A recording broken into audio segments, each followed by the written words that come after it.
There was that one place I always thought about, and I just wanted to be there with you. The place that no eye has ever seen, the place that no heart has ever perceived. I had a great feeling inside of me.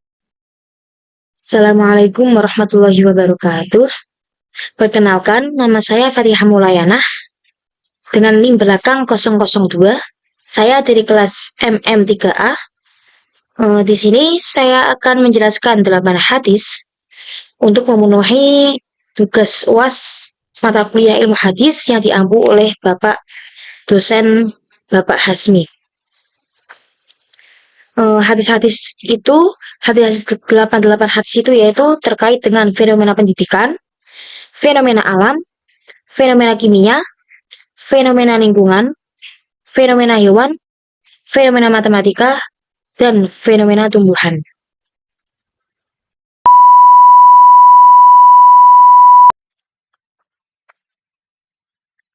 Yang pertama yaitu tentang fenomena pendidikan. Hadisnya berbunyi, Anin Nabi Sallallahu Alaihi Wasallam qawla, Talabul ilmi faridatun ala kulli muslimin wa muslimah. Hadis riwayat Ibnu Majah.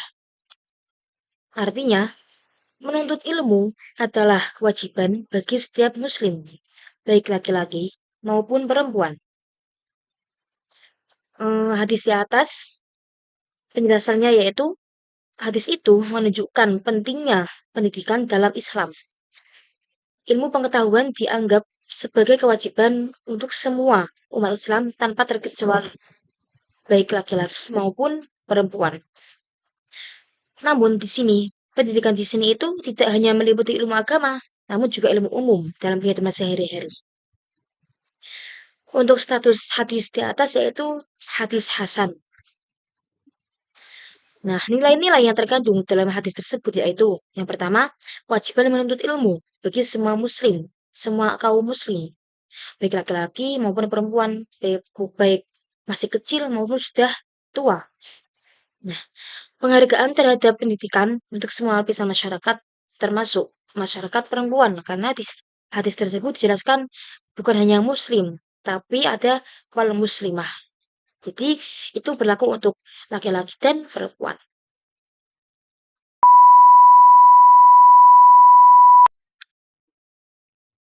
Selanjutnya yaitu hadis tentang matematika, tentang fenomena matematika.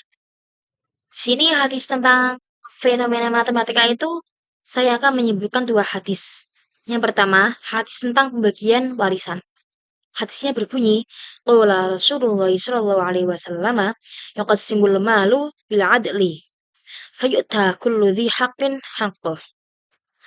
Artinya, Rasulullah sallallahu alaihi wasallam bersabda, pembagian harta dilakukan dengan adil, sehingga setiap orang yang berhak akan mendapatkan bagiannya. Nah, status hadis di atas yaitu hadis sahih karena diriwayatkan oleh Imam Bukhari dan Imam Muslim.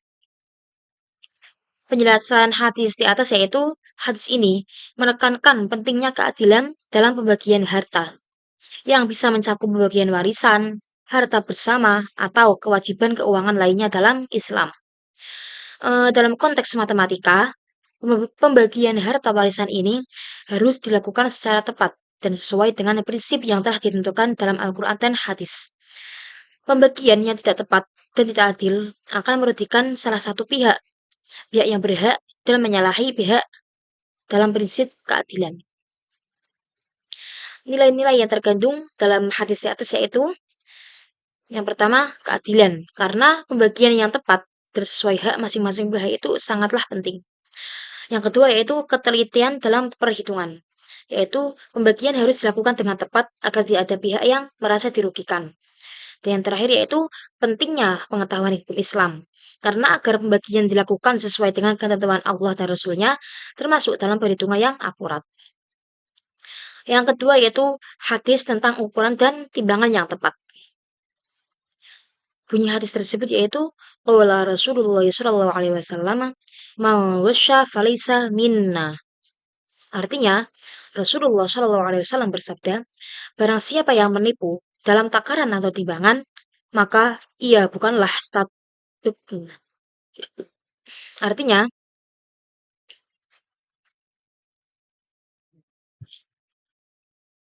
selanjutnya yaitu masih hadis matematika dengan tema hadis tentang ukuran dan timbangan yang tepat. Hadis itu berbunyi, qala Rasulullah sallallahu alaihi wasallam, "Ma ghasya falaysa minna." Artinya, Rasulullah Shallallahu alaihi wasallam bersabda, barang siapa yang menipu dalam takaran atau timbangan, maka ia bukanlah bagian dari kami. Status hadis di atas yaitu sahih karena hadis ini diriwayatkan oleh Imam Muslim. Penjelasan hadis di atas yaitu hadis ini menyatakan bahwa menipu dalam ukuran atau timbangan adalah perbuatan yang sangat dilarang dalam Islam, terkhusus untuk para pedagang. Dalam konteks matematika, hal ini mengajarkan pentingnya kejujuran dalam pengukuran, baik dalam perhitungan berat, panjang, atau volume. Dalam transaksi jual beli, misalnya keakuratan dalam menimbang, dalam mengukur sangat penting agar tidak ada pihak yang dirugikan. Nilai-nilai yang dapat kita petik dari hadis di atas yaitu kejujuran dan integritas, yaitu menunjukkan bahwa setiap perhitungan atau pengukuran harus dilakukan dengan jujur dan benar. Yang kedua yaitu keadilan dalam transaksi, mengajarkan untuk tidak merugikan orang lain dengan cara yang tidak adil, termasuk dalam hal takaran dan timbangan. Dan yang terakhir yaitu kewajiban untuk menghormati hak orang lain, karena setiap orang berhak mendapatkan apa yang seharusnya mereka terima, sesuai dengan ukuran dan perhitungan yang tepat.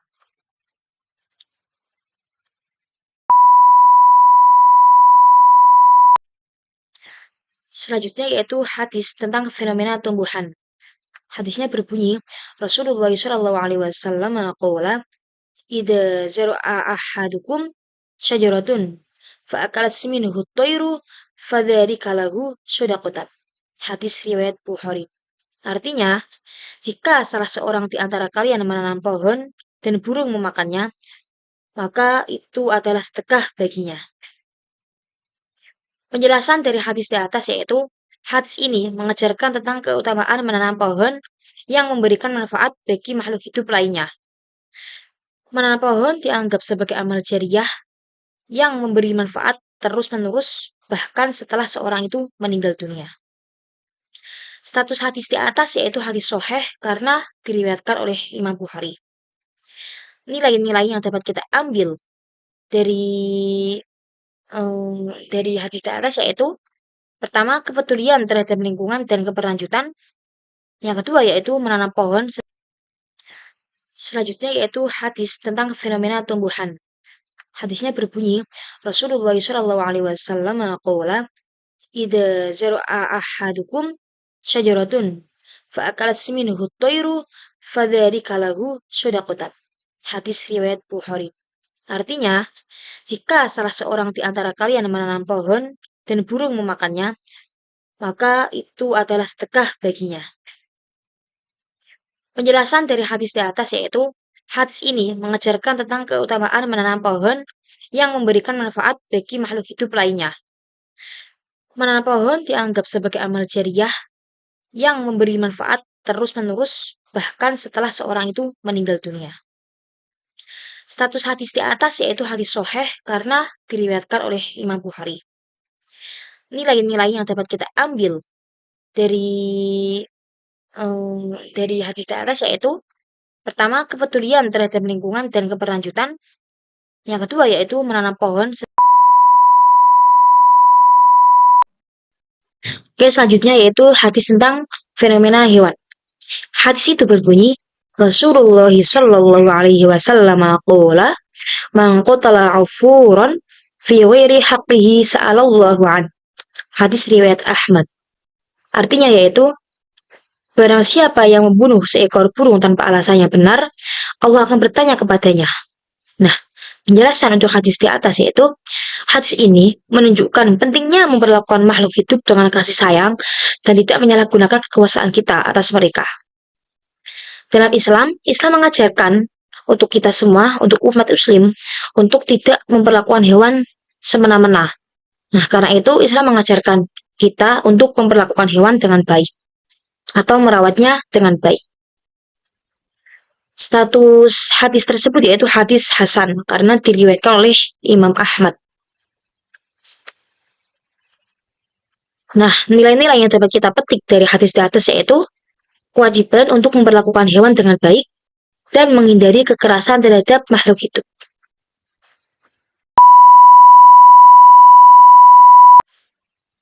Selanjutnya yaitu hadis tentang fenomena lingkungan. Hadis itu berbunyi, Rasulullah Shallallahu Alaihi Wasallam qala fi kulli kabidin radbatin ajrun. Yang artinya, pada setiap hati yang basah terdapat pahala. Nah, maksud atau penjelasan dari hadis tersebut yaitu, hadis ini menekankan kepedulian terhadap makhluk hidup lainnya. Karena makhluk hidup yang dimaksud dalam konteks ini kan ada 3 ya, yaitu hewan, tumbuhan, dan lingkungan kita.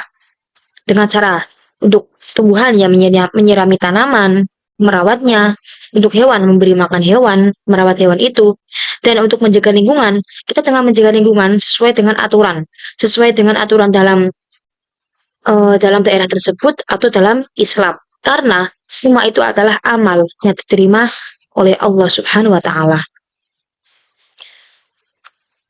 Status hadis tersebut yaitu hadis sahih karena diriwayatkan oleh Imam Bukhari. Nilai-nilai yang dapat kita ambil dari hadis tersebut yaitu kepedulian terhadap lingkungan dan tanggung jawab untuk menjaga keseimbangan ekosistem lingkungan sekitar.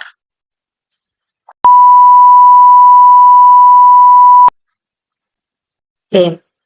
Hadis yang kedua yaitu hadis tentang fenomena alam. Hadisnya berbunyi, Rasulullah Shallallahu Alaihi Wasallam qala ta'ajjaban nasu min marratin qadimatin taji'u bil matar. Faqala Shallallahu Alaihi Wasallam hada rahmatun minallah. Hadis riwayat Bukhari dan Muslim. Artinya, orang-orang tergagum dengan hujan yang datang. Maka Rasulullah Shallallahu Alaihi Wasallam berkata, ini adalah rahmat dari Allah.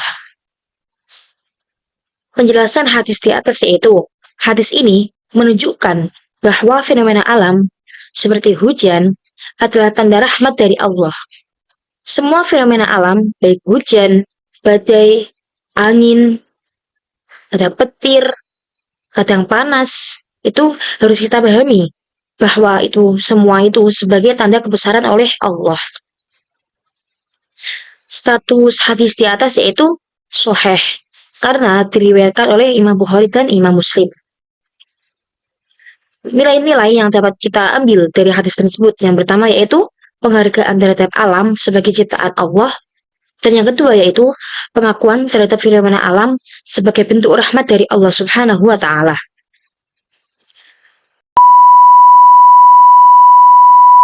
Selanjutnya yaitu hadis tentang fenomena kimia. Hadisnya berbunyi, Rasulullah Shallallahu Alaihi Wasallam qala inna fil ma'i shifaan. Hadis riwayat Ibnu Majah. Artinya yaitu sesungguhnya di dalam air terdapat kesembuhan. Nah, penjelasan dari hadis di atas yaitu hadis ini menunjukkan pentingnya air dalam kehidupan dan kesehatan manusia. Secara ilmiah, air tidak hanya penting sebagai zat yang menghidupi, tetapi juga bisa menjadi media yang membawa zat gizi yang berguna bagi tubuh. Status hadis di atas yaitu hadis dhaif karena diriwayatkan oleh Ibnu Majah. Nilai-nilai yang dapat kita ambil dari hadis tersebut yaitu, yang pertama, pentingnya air sebagai sumber kehidupan dan kesehatan. Karena kita tahu bahwa kita hidup tanpa air pasti kita akan kesusahan. Karena pada dasarnya air itu sangat berguna untuk kehidupan kita sehari-hari. Yang kedua yaitu mendorong umat untuk menjaga kebersihan dan memanfaatkan air dengan baik.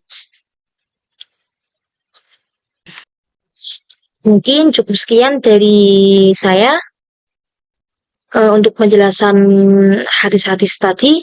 Semoga apa yang saya jelaskan bisa memahamkan kalian semua yang menonton, khususnya untuk Bapak Hasmi. karena saya masih masih luput dari kesalahan-kesalahan karena kesempurnaan hanya milik Allah. Sekian dari saya, kurang lebihnya mohon maaf. Wassalamualaikum warahmatullahi wabarakatuh.